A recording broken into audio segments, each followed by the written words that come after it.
পৌর শহরটা যেটা সেটার উন্নয়ন করতে হবে মানুষের চলাফেরার জন্য।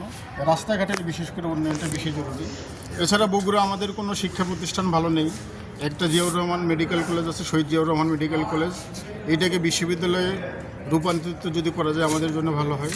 একটা পাবলিক বিশ্ববিদ্যালয় আমাদের ওইখানে দরকার বগুড়াতে। একটা ক্যাডেট কলেজ দরকার। এয়ারপোর্টটা সচল করা হয়নি।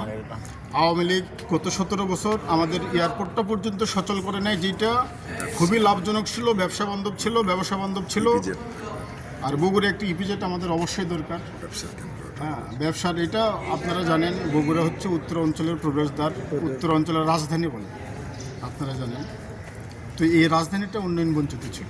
তো আমরা মানবিক নেতার কাছে আমরা আশা করি, বগুড়ার সন্তান উনি, আমি ব্যক্তিগতভাবে মনে করি ওনার কাছে কিছু চাওয়ার নেই। চাওয়ার আগে উনি আমাদেরকে দিয়েছে, এবারও দেবে ধন্যবাদ।